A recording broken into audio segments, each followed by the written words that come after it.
गुरुवार को जूना गुजराती लोहार सुतार पांचाल समाज के आराध्य देव श्री विश्वकर्मा जी का प्राकटोत्सव मनाया गया। श्री विश्वकर्मा जयंती महोत्सव समिति के तत्वाधान में आयोजित कार्यक्रम में सुबह श्री राम कॉलोनी स्थित विश्वकर्मा मंदिर पर विश्वकर्मा जी का अभिषेक पूजन व महाआरती की गई। तत्पश्चात विशाल शोभा यात्रा निकाली गई, जो नगर के प्रमुख मार्गों से होती हुई महिदपुर रोड स्थित समाज की पांचाल धर्मशाला पर पहुंचकर सभा के रूप में परिवर्तित हुई। शोभा यात्रा का जगह जगह पुष्प वर्षा कर भव्य स्वागत किया गया। धर्मशाला पर आयोजित कार्यक्रम में अतिथि के रूप में विधायक डॉक्टर तेज बहादुर सिंह चौहान, पूर्व विधायक दिलीप सिंह शेखावत, सार्वजनिक विश्वकर्मा कल्याण मंदिर समिति के अध्यक्ष व वरिष्ठ पत्रकार कैलाश सनोलिया मौजूद थे, जिनका पुष्पमाला पहनाकर व स्मृति चिन्ह भेंटकर स्वागत सम्मान किया गया। इस अवसर पर समाज अध्यक्ष राजेश पांचाल, समिति अध्यक्ष डॉक्टर गोवर्धन पांचाल सहित बड़ी संख्या में समाज के पदाधिकारी व समाजजन उपस्थित थे।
तीन 5-5 हजार घर हैं, लेकिन जब संख्याएं बहुत कम सीमित संख्याएं रहती, लेकिन विश्वकर्मा जयंती पर अनेक वर्षों से मैं आ रहा हूं, मैंने संख्या में बढ़ोतरी देखी है।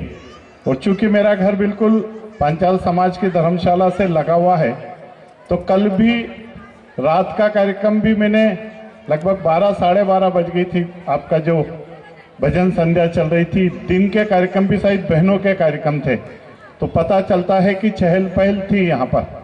ये एक शुभ संकेत होता है कि नहीं तो समाजों में छोटी छोटी चीज़ों पे मनमुटाव होता है, छोटी छोटी चीज़ों पे लोग कार्यक्रमों में नहीं आते हैं। लेकिन विश्वकर्मा समाज, और वैसे भी भगवान विश्वकर्मा सर्जन करने वाले हैं, बनाने वाले, निर्माण करने वाले हैं, और इसलिए जो निर्माण करने वाला व्यक्ति होता है, वैसे तो ये संपूर्ण समाज ही ऐसा है कि मैं अनेक बार मैंने कहा कि जन्म से लेके जब बच्चा पैदा होता है तो अगर पालना बनता है तो वो विश्वकर्मा समाज के किसी न किसी भाई के हाथ से बनता है। अगर शादी के तोरण की बात करूं तो वो भी विश्वकर्मा समाज का हमारा कोई न कोई भाई बनाता है। अगर अच्छा मकान बनता है तो उस मकान को सजाने और संवारने का काम भी विश्वकर्मा समाज का कोई न कोई भाई करता है। और इसलिए ये समाज वो समाज है कि जो निर्माण करने वाला, सर्जन करने वाला, दूसरों को संवारने वाला, वो भले अपने हाथ में कील चुप जाए लेकिन वो दूसरे का निर्माण तो अच्छा कर ही देगा, जिससे वो सुशोभित होता। और इसलिए ऐसे समाज के जितनी तारीफ की जाए, और जिस प्रकार से आज समाज उन्नति भी कर रहा है, नहीं तो पहले समाज आर्थिक रूप से भी पिछड़ा हुआ था, लेकिन आज विश्वकर्मा समाज पिछड़ा हुआ समाज नहीं आर्थिक रूप से, वो आर्थिक रूप से भी संपन्न हुआ अपनी मेहनत से, अपने पुरुषार्थ से, अपने कर्तृत्व से। और इसलिए ऐसे समाज से प्रेरणा लेने लायक चीज होती कि देखो, भले जन्म छोटे परिवार में लिया होगा, निर्धनता में लिया होगा, लेकिन अपने पुरुषार्थ से आज मैंने अपने उस स्थान को प्राप्त कर लिया। मैं विश्वकर्मा समाज के माननीय अध्यक्ष जी को और सारी टीम को इस बात के लिए धन्यवाद देता हूं कि आपकी कृपा से मुझे इतने लोगों के दर्शन करने का अवसर मिलता है, उन लोगों का आशीर्वाद लेने का मुझे अवसर प्रदान होता है। मैं आप सबके प्रति बहुत बहुत शुभकामनाएं व्यक्त करता हूं, और मेरे लायक जो भी आप आदेश करते हो, आपकी श्री चरणों में हमेशा मैं तैयार रहता हूँ। आप सब लोगों को बहुत बहुत प्रणाम। विश्वकर्मा जयंती की पत्रिका अध्यक्ष हमारे दीपक जी चौहान साहब पधारे हैं। आपका पांचाल समाज में आपका बहुत बहुत स्वागत। और मैं आपसे निवेदन करूं, और हमारे बीच मौजूद जो आज के इस कार्यक्रम को कैमरे में कैद कर रहे हमारे प्रेस क्लब के ऊर्जावान अध्यक्ष भाई दीपक जी चौहान, पांचाल समाज के संरक्षक आदरणीय जगदीश जी विश्वकर्मा साहब, उपस्थित सभी समाज बंधुजन, मातृशक्ति, ये बहुत ही खुशी का प्रसंग है कि आज विश्वकर्मा जयंती के इस अवसर पर इतनी बड़ी तादाद में यहाँ समाजजन उपस्थित है। निसंदेह ये आदरणीय यहाँ के जो ऊर्जावान अध्यक्ष है राजेश जी पांचाल, उनके पुरुषार्थ का प्रतीक है। उनकी पूरी टीम को मैं इस मौके पर बधाई देना चाहूँगा कि इस तरह का एक बेहतर एक आयोजन यहाँ किया और समाज को एकत्रित किया, यह उनके पुरुषार्थ का प्रतीक है। जहाँ तक बात है विश्वकर्मा समाज की,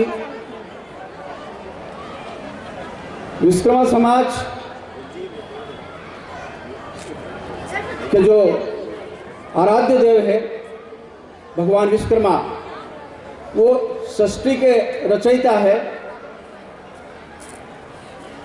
आज भी वेदों में यदि हम कहीं पढ़ेंगे तो भगवान विश्वकर्मा का प्रसंग आता है। उन्होंने सृष्टि की रचना की है।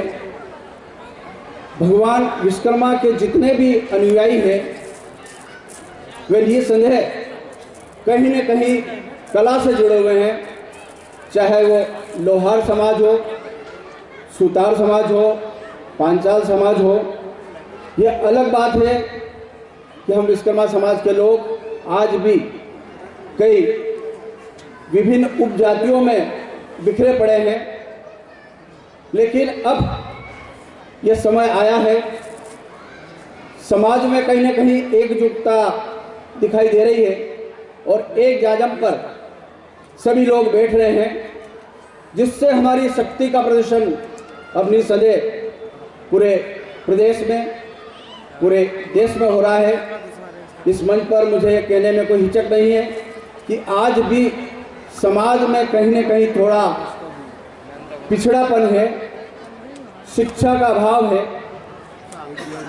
अब स्नेह स्नेह हम आगे की ओर बढ़ रहे हैं। राजनीति के क्षेत्र की बात की जाए तो हमारा क्षेत्र राजनीति के मामले में अभी बहुत पिछड़ा हुआ है।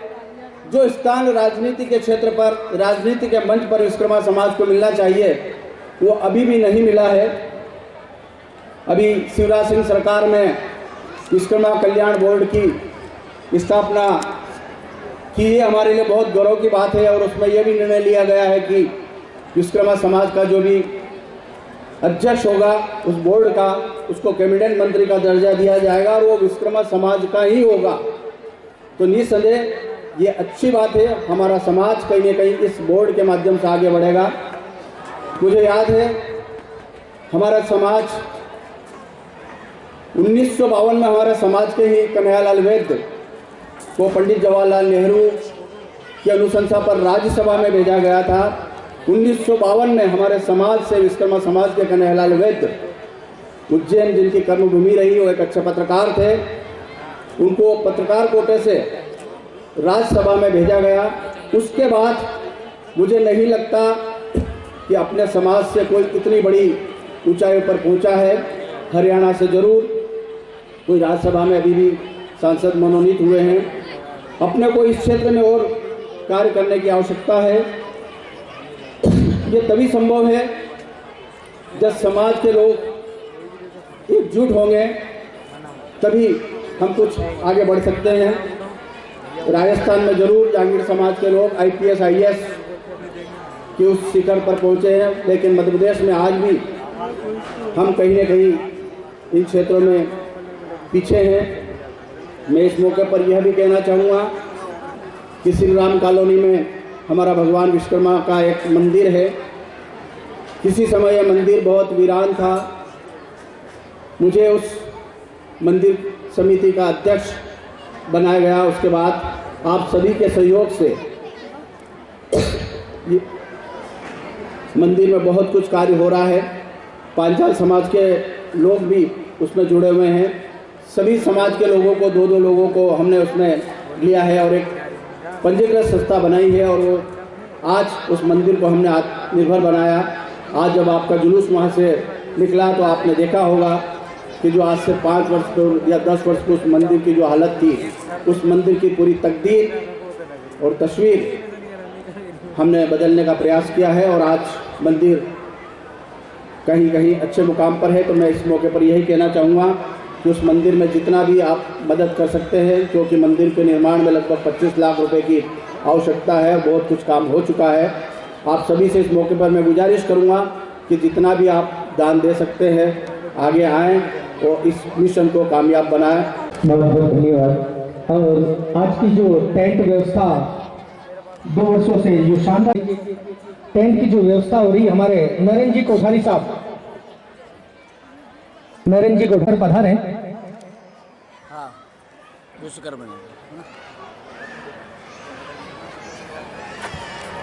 अच्छा, कल का कार्यक्रम आयोजन हुआ।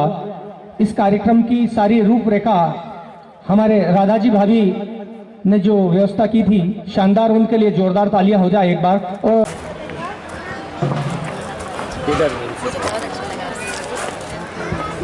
इधर देखिए,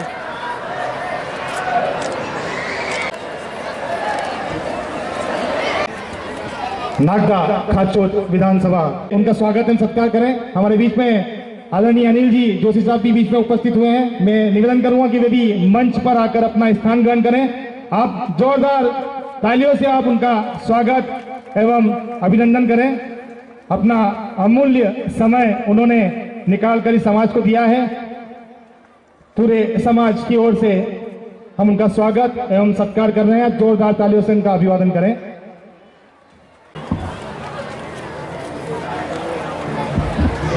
करतल ध्वनि से आप उनका स्वागत एवं सत्कार करें। भगवान विश्वकर्मा जी की जयंती पर मैं आप सब लोगों को बहुत सारी शुभकामनाएं देता हूं।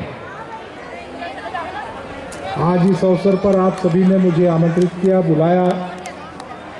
मुझे आप सभी का दर्शन करने का लाभ प्राप्त हुआ। आपका स्नेह, आशीर्वाद, प्रेम मुझे मिला। मैं इसके प्रति भी आपके लिए कृतज्ञता व्यक्त करता हूं। आज इस अवसर पर एक बात मैं जरूर कहना चाहता हूं। देश के प्रधानमंत्री परम आदरणीय नरेंद्र मोदी जी ने अभी एक देश में महत्वपूर्ण महत्वाकांक्षी योजना भगवान विश्वकर्मा जी के नाम से ही प्रारंभ की है और इस योजना के अंतर्गत उन्होंने 18 तरीके के कामों को उसमें शामिल किया। उसमें यदि कोई भी व्यक्ति जिसकी उम्र 18 साल से ज़्यादा है और उसको 50 साल तक उन्होंने शामिल किया है, केवल नवयुवकों को नहीं किया है, 50 साल तक के उम्र के किसी भी भाई या बहन को शामिल किया है।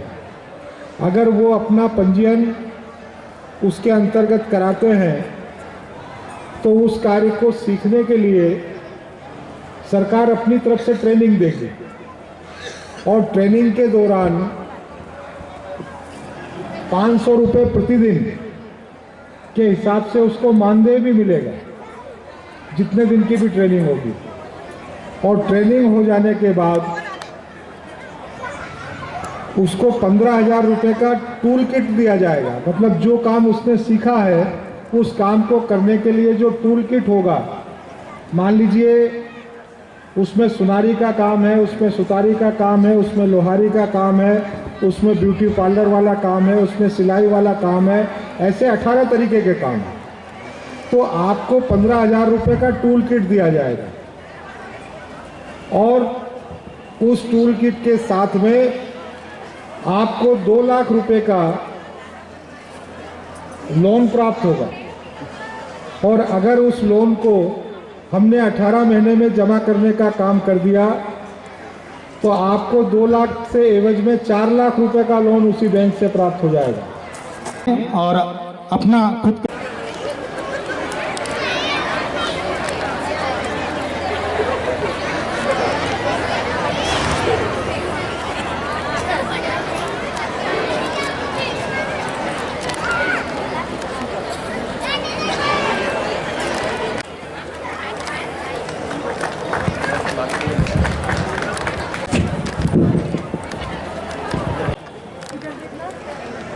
पहुंचे प्रेमाबाई भाटखेड़ी वाले,